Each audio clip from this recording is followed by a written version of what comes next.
Next gen நேர்களே அனைவருக்கும் வணக்கம். நான் உங்கள் ஸ்ரீ சுபம் விஜயகுமார். இன்றைக்கி பார்த்தீங்கன்னா 6 to 60 வரைக்கும் நீங்கள் அனுபவிக்க போகின்ற விஷயங்கள், என் வாழ்க்கை பயணம் என்ன, என் வாழ்க்கையில் எதை நோக்கி போகிறது அப்படின்னு பல தரப்பட்ட கேள்விகள் இருப்பவர்களுக்கு விடை கொடுப்பது சம்பந்தம். அப்போ எந்த ஒரு ராசி எந்த ஒரு அம்சம் இருந்தால் அதுக்குன்னு ஒரு தனித்துவம் காரகத்துவம் உண்டுங்க. இந்த உலகில் எங்கே பிறந்திருந்தாலும் இதை அனுபவித்தே தீர வேண்டும். இப்போ சொல்லுவாங்களே, பொதுவாக இந்த ராசிக்காரங்கள் எப்படி இருப்பாங்க, அது பொது பலன்தான். ஆனால் அது குறிப்பிட்ட சதவீதம் இருக்கே, இது தசாபுத்தி தகுந்த தாண்டியும் கோச்சார கிரகங்கள் வர காலகட்டத்தில் நடக்கின்ற விஷயம். சரி, அது நிச்சயமாக நடக்குமா? ஏன் ஜென்ம சனி வரும்போது நடக்கலையா? 7.5 சனி வரும்போது நடக்கலையா? அஷ்டம சனியில் பார்க்குறோமே. அப்போ வயது வித்தியாசம் தாண்டி நடக்குதே. நம்ம சொல்லப்போது ஆண் பெண் இருவருக்கும் ஒப்பந்த சம்பந்தமாக இருக்கக்கூடிய விஷயங்களை இதில் தெரிஞ்சுக்கிட்டோம்னா, கல்வி எப்படி, திருமணம் எப்படி, வேலை வாய்ப்புகள், சொத்து சுகங்கள், சேர்க்கைகள், கூட்டா தனித்தா. ஒரு சிலர் பார்த்திங்கன்னா கல்யாணத்துக்கு அப்புறம் சொத்து வாங்கும்போம், இல்லை சொத்து வாங்கிட்டு கல்யாணம் போம். ஒரு சிலர் படைக்கும் போதே கல்யாண அமைப்புகள் வந்துடும். இது மாதிரி விஷயங்கள் உங்களுக்கு தெரிந்து கொண்டால் உங்கள் வாழ்க்கையில் அந்த சம்பவங்கள் வரும் பொழுது பார்த்துக்கலாம். ஒரு சில ராசிகள் பற்றி சொல்லும்போது குறிப்பாக உங்களுக்கு கூட சொல்லலாம், பார்க்கும்போது தந்தை வழி ஒரு கவனங்கன்றுவோம். அப்போ ஏன் அந்த மாதிரி பார்க்கும்போது ரொம்ப கவனிச்சுக்கணும். இதை கேட்டு பாருங்கள். உங்கள் வாழ்க்கையில் ஒரு மெருகேற்றக்கூடிய காலகட்டம் வந்து விட்டன. தொட்டதெல்லாம் துலங்கும் துலாம் ராசி அன்பர்களே, உங்கள் வாழ்வில் பயணம் 6 to 60 வரைக்கும் பார்க்க போகிறோம். முதல்ல துலாம் ராசி அப்படின்னாலே அட்ராக்ஷன், கவர்ச்சி மிக்க ராசி. இந்த ராசியில் பார்த்திங்கன்னா ஆரம்பத்தில் சோம்பலாக இருக்கும், பின்னர் சுறுசுறுப்பான ராசி இந்த ராசி தான். பேச்சு திறமை உண்டு, பேச்சால் உலகை வெல்லும் திறமை படைத்த ராசி. அமைதியாக இருக்கிற துலாம்னா யோசிப்போம், அமைதியாக இருக்கா, அப்போ இது சரியில்லையே அப்படிங்கிற மாதிரி. அப்போ இந்த ராசி பேச தெரிந்த ராசி, இடத்துக்கு தகுந்த மாதிரி தன்னை வளைந்து கொடுக்கிற ராசி. இந்த ராசிக்கு plus point work life, family life balance பண்ண தெரிஞ்ச ராசிங்க. இந்த ராசிக்கு எப்போவுமே பிஸ்னஸ் செய்யணும் ஒரு இன்ட்ரெஸ்ட் வந்துக்கிட்டே இருக்கும். அதை பற்றிலாம் பேசுவோம். அதுக்கு முன்னாடி இந்த ராசி எங்கே இருக்கோ, தன் வீட்டின் அருகில் ஒரு பூச்செடி, அதாவது பூவை பறித்து சாமிக்கு வைக்கிற மாதிரி ஒரு பூச்செடி வைத்த இடத்தில் அமர்கின்ற ராசி. இந்த ராசி வீட்டு பக்கத்தில் ஈபி கம்பம், டிரான்ஸ்ஃபார்மர் இந்த மாதிரி வந்துடும். இவங்க இருக்கிற இடத்துல பார்த்திங்கன்னா இந்த துணி, பியூட்டிஷியன் சம்மந்தப்பட்டது, டெக்ஸ்டைல் சம்மந்தப்பட்டது, ஸ்கூலில் பார்க்கு பக்கத்தில் தான் எங்கள் வீடு. எங்கள் வீட்டு பக்கத்தில் பார்த்திங்கன்னா ஒரு மெக்கானிக் இருக்காங்க, இன்ஜினியர் இருக்காங்க, டாக்டர் இருக்காங்க. இந்த வட்டார பகுதியில் எங்கள் வீடு அமைத்து கொண்டால் சிறப்பாக இருப்பாங்க. ராசிக்கு ஏதோ ஒரு தொந்தரவு, ஏதோ ஒரு பிரச்சனை, துலாபாரம் கொடுத்து ஈஸியாக சரி பண்ண வேண்டிய ராசி இது உண்டு. ரைட். திருமண பாயிண்ட் ஆஃப் வியூ, முதல்ல ஆணோ பெண்ணோ திருமணம் ஆனவங்க, திருமண வாழ்க்கையில் இருக்கிறவங்க இதை ஒன்று தெரிஞ்சுக்கணும். திருமணத்துக்கு முன்னாடி திருமணத்துக்கு பின்னாடி உங்கள் வாழ்க்கை லைஃப் அப்படியே கம்ப்ளீட் சேஞ்ச். இது நல்லதாக மாறுதான் கெட்டதாக மாறுதான்னு நிறைய பேத்துக்கு நல்லது தான். மனைவி கலஸ்தரம் வந்ததுக்கு பின் வாழ்வில் பொருளாதாரம், வாழ்க்கையை வாழணும், செல்வ செழிப்பு வரணும், ஜெயிக்கணும் என்ற ராசி. வைராக்கியம் மிக்க ராசியாக இருக்கும். தன் வருகின்ற கலஸ்தரத்தின் மூலம் லாபம் உண்டு. அப்போ வருகின்ற ஒரு சில பிஸ்னஸ், இவங்க ஜாதக ரீதியாக பிஸ்னஸ் செட்டல்னா மனைவி பேரில் போட்டு பண்ணலாம், இல்லை பெண்ணாக இருந்தால் கணவன் பேரில் போட்டு பண்ணலாம். அப்படி பண்ணால் திறம்பட இருக்கும். கூட்டு உங்களுக்கு ஆதாயமாக இருக்கின்றன. இந்த ராசிக்கு ஃபஸ்ட்டு ஒருத்தர் கவனமாக இருக்க வேண்டிய, இந்த ராசிக்கு பார்த்திங்கன்னா காது மூக்கு தொண்டை சம்மந்தப்பட்ட தொந்தரவு வர வாய்ப்புண்டு. ENT problem.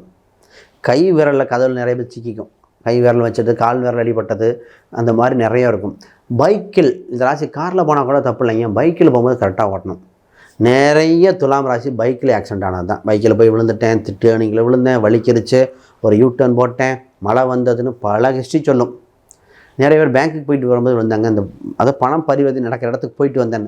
அது இந்த ராசியோட அம்சம் அப்படி. அப்போ பொதுவாக சொல்ல, மழை வரும் பொழுது பேங்க்கு, ஸ்கூலு, இந்த குருவோட அம்சம் இருக்கிற இடத்தெல்லாம் போயிட்டு வரும்போது கவனமாக சென்று வர வேண்டிய ராசி. இவங்களுக்கு ஒரு ஸ்பெஷாலிட்டி என்ன தெரியுங்களா? சொத்து வாங்காத வரைக்கும் ஒரு மாதிரி இருக்குங்க. ஒன்ஸ் வாங்கிட்டாங்கன்னா தான் வாங்கிய சொத்துக்கு அருகில் இன்னொரு சொத்து வாங்குவாங்க. நான் எங்கே போனாலும் இவங்க வீட்டு இதிலேருந்து பக்கத்தில் ஒரு 2 கிலோமீட்டர் இல்லை 1 கிலோமீட்டர் இல்லை ஒரு வீதிக்குள்ளேயே தன்னொரு சொந்தம் பந்தம் வந்துடும். அப்போ தன் இருக்கின்ற வாடகைக்கு போன வீட்டை வாங்குகிற நிறைய பேர் இந்த ராசி தான். வாடகை போன வீட்டை வாங்கிட்டாங்க, நிறைய பேர் கேள்விப்பட்டிருப்போம். அந்த ராசியில் இந்த ராசி தான். சரி சார், வேலை எப்படி சார் இருக்கும்? சார், வேலை சம்மந்தப்பட்டது, கம்ப்யூட்டர் சம்மந்தப்பட்டது பயன்படுத்தி செய்தாகணும்.